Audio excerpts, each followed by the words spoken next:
ஆனா அந்த தூண் வந்து இன்னைக்கு வந்து ஆளுங்கட்சிக்கு பெரிய கேரளா ஜால்ரா போடுறேன். ஜிங் சக் ஜிங் சக் ஜிங் சக் ஜிங் சக் ஜிங் சக் ஜிங். என்ன பயம் இல்ல, கழுத்து கட்டியா வந்துரும்.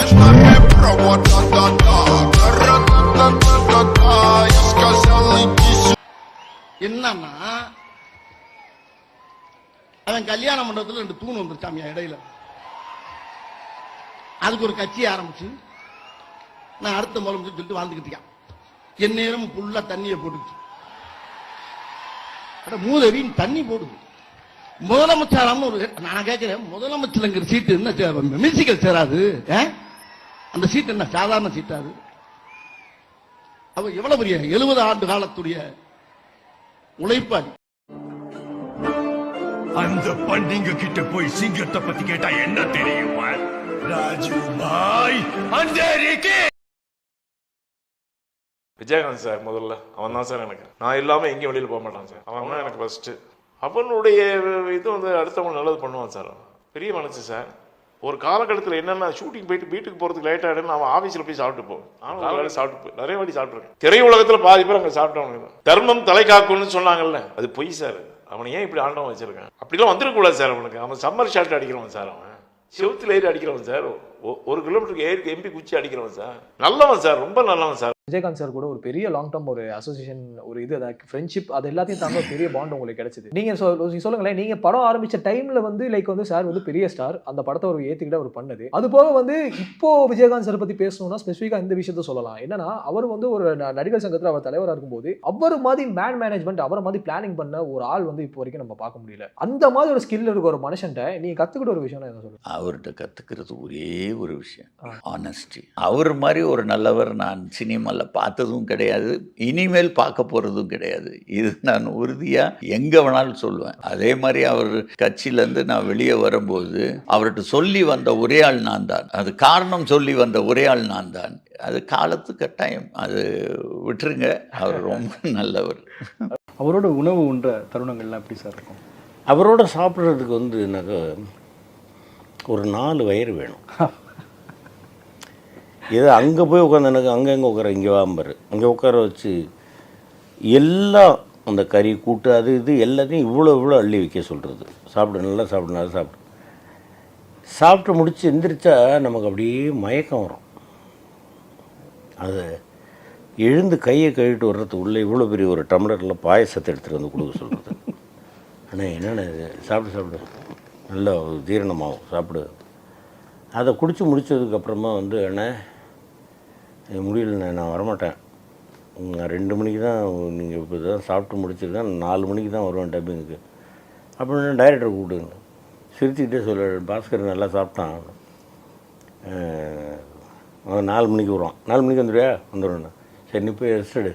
இதை நான் யார்ட்டையும் சொன்னதும் கிடையாது. இதை நான் ஓப்பனாக சொல்கிறேன். நாங்கள் ஒரு படம், நானும் விஜயகாந்த் சார், அசோக் நகரில். அப்போ அந்த இடம் அவ்வளோ டெவலப் ஆகுது. நான் சொல்கிறது வந்து ரொம்ப 90ஸ்க்கு முன்னாடி கூட இருக்கலாம். அங்கே ஷூட் போகும்போது எனக்கு முன்னாடி விஜயகாந்த் சார் போயிட்டாரு. ஸோ அப்புறம் நான் போகும்போது அங்கே ஒரு கூட்டம் வரும் இல்லையா, ஷூட்டிங் பார்க்குறது. ரோட்டில் தானே ஷூட்டிங். அப்போ வந்து எல்லாரும் பார்த்துட்டு எல்லாரும் ஒரே ஆரவாரம் பண்ணாங்க. நானும் விஜயகாந்த் சார்லாம் முடிச்சுட்டு அங்கேயே பிளாட்ஃபார்மில் அங்கே தானே உட்காரணும், வேறு வழி இல்லை, நோ கேரவன், அந்த கலாச்சாரமே அப்போ இல்லை. ஸோ அப்போ உட்கார்ந்து இருக்கும்போது ஒரு ஃபுல்லாக கூட்டம், அவரோட ஃபேன்ஸு எல்லாம் நிற்கிறாங்க. அப்போ ஒருத்தர் பைக்கில் வந்தார். பைக்கில் வந்து தள்ளுங்க அப்படின்னு சொல்லிட்டு தள்ளுங்கன்னு போயிட்டே இருக்காரு. தள்ளு இப்படி ரோட்டை மாதிரி ஷூட்டிங் பண்ணால் என்ன பண்ணுறது, ஓரமாக போங்க அப்படின்னு சொல்லிட்டு கிராஸ் பண்ணி போயிட்டார். ஸோ நான் அவரை மட்டும் அப்படியே பார்த்துட்டே இருக்கேன். ஸோ சினிமா பார்க்காதவங்களுக்கு நம்ம சாதாரண மனிதர்கள், சினிமாவை பிடிக்காதவங்களுக்கு நம்ம ரொம்ப சாதாரண மனிதர்கள். You are not come from heaven. ஆகாயத்திலேருந்து கீழே குதிச்சவங்கலாம் கிடையாது. Very normal persons. நமக்கு ஆண்டவன் கொடுக்குற ஒரு சின்ன பிச்சை இது.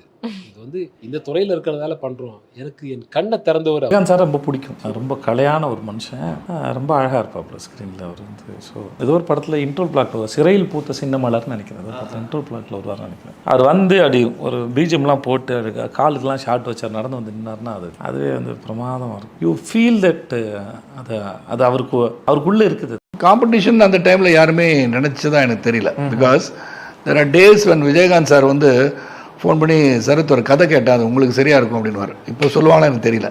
எக்ஸாக்ட்லி சார், சத்யராஜ் சார் சொல்லியிருந்தாரு இன்டர்வியூல. ஏன்னா அவர் ஃபோன் பண்ணுவார், சரத் அவர் கதை கேட்டேன், அது எனக்கு சரியாக இருக்காது, நீ பண்ணி அந்த படம் நல்லா இருக்கும்னு சொல்லுவார். இப்போ அப்படி விட்டு கொடுப்பாங்கன்னு தெரியாது.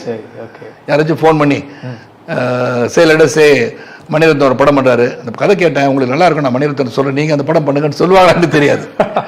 அப்போ Vijayakanth had that heart to say that. So அந்த காண்டமணி பிரச்சனையே எங்களுக்கு கிடையாது. ஏன்னா அவர் என்ன வச்சு படம் எடுத்தார். தாய்மொழின்ற படம் வந்து அவங்க பேனரில் நான் நடித்தேன், ஹீரோவில் நடித்தேன். அவர் வந்து கடைசி வந்து அட்வைஸ் பண்ணிட்டு போகிற ஒரு கேரக்டராக நடிச்சிருப்பார் அதில். ஸோ அந்த டைமில் வந்து என்னமோ ஃபீல்டு இப்போ எப்படி இருக்குன்னு எனக்கு தெரியாது. பட் ஒன்றா சேர்ந்து நடிக்கிறது ப்ளஸ்ஸு தான். இன்றைக்கி இருக்கிற மார்க்கெட்ஸுக்கு ஒரு தியேட்டருக்கு ஆடியன்ஸ் வரணும். பிஎஸ் வீரப்பான் பெரிய பிஎஸ்சி பிக்சர்ஸ்னு பெரிய வில்லன் கேள்விப்பட்டிருக்கேன். அவருக்கு படம் பண்ண போகிறேன். நான் சொன்னேன், அண்ணன் விஜயகாந்தே போடலான்னு. விஜயகாந்த் அப்போ ஒரு 10 படம் பண்ணி கொஞ்சம் அந்த நிலைமையில் இருக்கார். ரொம்ப வெறுத்து போய் திரும்பி மதுரைக்கே போயிடலான்ற அப்படி பேசிகிட்டு இருக்காங்க. டவுன்ஃபால் இந்த டைம். அப்போ நான் சொன்னேன், விஜயகாந்த் படமே இல்லைப்பா, மார்க்கெட் இல்லைப்பா அப்படின்னாரு. அப்போ நான் அவர்கிட்ட சொன்னேன், எனக்கு ஒரு 1000 ரூபா அட்வான்ஸ் கொடுங்க, விஜயகாந்துக்கு 1000 ரூபா அட்வான்ஸ் கொடுங்க, நாங்கள் படம் முடிச்சிடறோம், நீங்கள் வியாபாரம் பண்ணுங்க, அதுக்கப்புறம் எங்களுக்கு சம்பளம் கொடுங்க. இதே மாதிரி படம் முடித்தோம். ஒரு பெரிய லாபத்துக்கு வித்தாரு. எனக்கு என் சம்பளத்தை கொடுத்தாரு, விஜயகாந்துக்கு சம்பளம் கொடுத்தாரு. இது எந்த கான்ஃபிடென்ட் இது? நாங்க அதுதான் ஸ்கிரீன் பிளேயை நம்புறோம். அந்த ஸ்கிரீன் பிளேல யார் நடிச்சாலும் ஹிட் ஆகும். அவங்கள அந்த கேரக்டரா மோல்டு பண்ணணும், அவ்வளவுதான். அது ஏன் வேலை. கேப்டன் என்ன பண்ணுவாருன்னா, பிரேக்குன்னா உடனே போக மாட்டாரு, கீழே சாப்பிட்றவங்க வரைக்கும் போய் பார்ப்பாரு. எல்லாருக்கும் சிக்கன் இருக்கா மட்டன் இருக்கா அப்படின்னு அவர் போய் பார்ப்பாரு. பார்த்துட்டு கடைசியாக தான் போய் அவர் போய் சாப்பிடுவார். ஏன்னா நான் இதை கண்கூடா பார்த்துருக்கேன். அப்போ இதை வந்து அந்த நடிகர் சங்க உறுப்பினர்கள் என்கிட்ட பேசிட்டு இருக்கும்போது சொன்னார், ஒரு நாள் இந்த மாதிரி எங்களுக்கு ஒரு 13 பேருக்கு சாப்பாடு இல்லாமல் போயிடுச்சு. அப்போது நாங்கள் வெறும் குழம்பை மட்டும் ஊற்றுனாங்க, நாங்கள் கறி இல்லையான்னு கேட்டதுக்கு எங்களை மேனேஜர் திட்டி விட்டாரு. இதை வந்து தூரமாக இருந்து கேப்டன் பார்த்துட்டாரு. பார்த்துட்டு நேராக வந்து கேப்டன் வந்து எப்போதுமே வந்து என்னென்னா கோவம் வந்து அடிச்சிடுவார். அது நானே கண் கூட நிறைய வாட்டி பார்த்துருக்கிறேன். பட் 5 நிமிஷத்தில் அது மறந்துடுவார். மேனேஜரை கூப்பிட்டு அடிச்சாரு அடி. நீ அவங்களுக்கு சாப்பாடு போடணும்ல, எல்லாருக்கும் தானே நான் வாங்கிட்டு வர சொன்னேன். அப்போ அவனுக்கு மட்டும் எப்படி வெறும் குழம்பு ஊற்றலாம், மட்டன் கொடுக்கணும்ல அப்படின்னு சொல்லிட்டு அவர் பாக்கெட்ல இருந்து பணத்தை கொடுத்துட்டு என்ன பண்ணி அது பண்ணி 13 பேருக்கு உடனே மட்டனை வாங்கிட்டு வா அப்படின்னு சொல்லி உடனே எல்லாரும் அதுதான் கேப்டன். ஸோ இந்த மாதிரி நான் சினிமாவில் யாரையுமே நான் பார்த்ததில்லை. அந்த சாப்பாடு போட்டு அழகு பார்ப்பார் அவர். ஆனால் கிக்ஸு வந்து எங்களை விட அருமையாக பண்ணுவார். இந்த ஸ்பின் கிக்கு நீங்கள் படத்தில் பார்த்துருப்பீங்க, பேக்குக்கு அது என்ன இதாக பண்ணுவார். அதேமாரி ஜிம்னாஸ்டிக்கெல்லாம் அவருக்கு இது இல்லை. ஆனால் அவ்வளவு போல்டாக, அவ்வளவு துணிச்சலாக ஃப்ரெண்ட் சம்மர் ஷாட் அடித்து விழுவார் ஃபைட்டு பாரு இது வரையில். அதேமாதிரி செந்தூர போயில் ஒரு இன்சிடெண்ட்டு, அவருக்கு முன்னாடி ஏதோ அடிபட்டு இந்த ஷோல்டர் திடீர்னு இறங்கிரும். செந்தூர போயில் ஏதோ என்னை அடித்து இது பண்ணிவிட்டு போவில் இப்படி கயிறை பிடிச்சிட்டு இருந்தவருக்கு டக்குன்னு இறங்கிருச்சு. இது இப்போ யாருக்கும் தெரியாது, பப்ளிக் இறங்கணுன்னு அப்படியே துடிக்கிற யாராவது போனாங்க. ஏன்னா அவர் தான் எடுத்து வைக்கணும் அதை. அப்புறம் எப்படியோ அவரே அந்த தண்ணி வேறு அப்படி கீழே போய்கிட்டு அவரே கையை பிடிச்சிக்கிட்டு கையம் அது ஒன்று எடுத்துக்கிட்டு அவரே வந்து இதை சொல்கிறாரு. நாங்கள்லாம் கேட்க தான் முடிஞ்சு, யாரும் ஹெல்ப் பண்ண முடியாது. ஏன்னா அங்கே இருக்காரு, கேமரா இங்கே இருக்க, நாங்கள் மேலே நிற்கிறோம். அந்த மாதிரி ஒரு துணிச்சலான இது, அந்த கான்ஃபிடென்ட்டு அதெல்லாம் இருக்குது. விஜயகாந்த் சார் இந்த நிலைமையில இல்லைன்னா கண்டிப்பா என்னை விட்டே இருக்க மாட்டாரு அப்படின்ற மாதிரி சொன்னீங்க. தெய்வம் அதெல்லாம். ஏன்னா இன்னைக்கு ஒரு லீடிங்ல பொண்ணாமலாம் வந்து பெரிய ஃபைட்டர், ஒரு நல்ல ஆக்ஷன் சொன்னாங்க. மறக்கவே முடியாது உங்களோட ஃபைட்ல அந்த. ஆனா அவரும் வந்து அவ்வளவு இன்னைக்கு அவரு நேரம் பார்த்தா உண்மையிலே சத்தியமா உயிர் போயிடும் அந்த மாதிரி தான் ஃபீல் பண்ணேன். ஏன்னா அந்த நேரத்துல நான் டைலர்ஸ்லாம் பண்ணிட்டு இருக்கும்போது ஒரு வாட்டி பார்க்கணும்னு சொல்லிட்டு மைண்டு இருந்தது. ஆனா எனக்கு அப்போ கை காலெல்லாம் உதிர ஆரம்பிச்சிச்சு. அவர் அந்த கோலத்தில் பார்க்க முடியாது. ஏன்னா சாதாரண ஒரு வள்ளல்னா பரவாயில்ல, மனசார் அவரே வந்து அவர் கையாலே அள்ளி போடுவார். அந்த மாதிரி வராங்க அவங்க ஷோ போடுறான் அப்படிலாம் கிடையாது. இன்னோட போட்டுட்டு 2 பீஸ் விடாங்க அப்படின்னு நீட்டா போய் அவர் போய் பீஸ் எடுத்து போடுவார் மட்டனு. அவரு அந்த மாதிரி ஒரு கேரக்டர். ஒருத்த ஏக்கத்தை பார்த்தாலே தெரிஞ்சிடும் அவரு. ஸோ இப்போ நாங்கள் எல்லாம் ஒரே கேரக்டர் மாதிரி ஆகிட்டதுனால அவர் கூட பழகி எனக்கு இன்னும் அந்த இது வந்துடுச்சு. யாருன்னா ஹெல்ப் பண்ணோம்னா டக்குன்னு அப்புறம் மாதிரிலாம் திருப்பி ஒருத்தம் பிறக்கணும்னா கஷ்டம். கேப்டனை பார்த்து ஒரு வாழ்த்து சொல்லிடுவோம், கேப்டன் எதிர்கட்சி தலைவர் ஆயிருக்காரு, ஒரு வாழ்த்து சொல்லிடுவோம் அப்படின்னு சொன்னேன். வந்தோடனே விஜயகாந்த் சார் ஆஃபீஸ்க்குள்ளே வண்டியை விட்டோம். உடனே வெளியில் விஜயகாந்த் சாருடைய கட்சிக்காரங்க, எம்எல்ஏக்கள், தொண்டர்கள் எல்லாருக்கும் என்ன தெரியும். ஏன்னா ஷூட்டிங்கில் பார்த்துருக்காங்க தெரியும். எல்லாம் மரியாதையாக என்ன அன்போட கூப்பிட்டு போகிறாங்க எல்லாரும். வாங்க சார் வாங்க சார் வாங்க சார்னு. கீழே ஹால்லே நிறைய விஜயகாந்த் சார் சுற்றி மிகப்பெரிய ப்ரெஸ் மீட் நடக்குது. மிகப்பெரிய ஆளுங்கள்லாம் நின்று கேள்வி கேட்டுட்டு இருக்காங்க. என்ன பார்த்தோன்னே சார் வாங்க சார் அப்படின்ட்டு வேட்டி அப்படியே பாதியில் கட் பண்ணிட்டு வாங்க சார் அப்படின்னு சொல்லி கூப்பிட்டு, கூட யாரோ ஒருத்தர் பேரை சொல்லி கூப்பிட்டு சாரை கூப்பிட்டு மேலே என் ரூமில் உட்கார வை, டேய் சார் தம் அடிப்பார், வேணா ஜன்னலை திறந்து விட்டு தம் அடிக்கட்டும் அப்படின்னு சொல்கிறாரு. அவ்வளோ பேர் மத்தியில் அது எனக்கு அப்படியே ரொம்ப கண் கலங்கிடுச்சு. இன்னும் அவ்வளோ பேர் மத்தியில் அவ்வளோ தூரம் என்னை கௌரவப்படுத்திட்டாரு. ரொம்ப ஒரு முக்கியமான திரு விஜயகாந்த் அவர்கள் அரசியலுக்கு வந்ததுலேருந்தே நான் க்ளோஸா பார்க்கறது என்னன்னா, திரைப்படத்தில் நடிக்க தெரிந்த விஜயகாந்த் அவர்களுக்கு அரசியலில் நடிக்க தெரியவில்லை என்றுதான் நான் பார்க்கிறேன். என்ன காரணம் என்றால், அண்ணன் ராதாரவி பேசும்போது ஒரு விஷயத்த குறிப்பிட்டாங்க, நாக்க துருத்திட்டாரு அப்படின்னு ஒரு விஷயத்த குறிப்பிட்டாங்க. அவர் அசம்பிளியில் மட்டும் அப்படி நடந்துக்கலையே, பத்திரிகையாளர் சந்திப்பு, பொதுக்கூட்ட மேடை, எங்கேயா வேணா இருக்கட்டும், அவர் மனசுல என்ன நினைக்கிறாரோ இயல்பா பேசுவாரு, நடந்துக்குவாரு.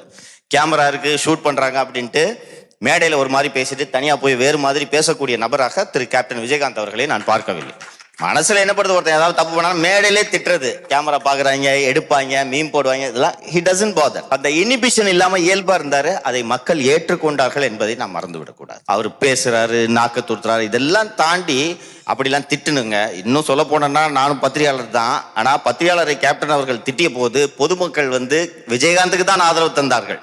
பத்திரிகையாளர் பக்கம் பெரிய நியாயம் இல்ல, ஆதரவு இல்லைன்றது யதார்த்தம். அதை பேசித்தான்.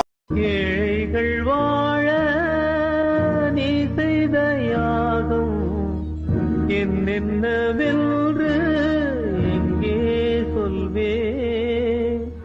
மக்கள் கொடுத்தது எடுத்து போய் எனக்கு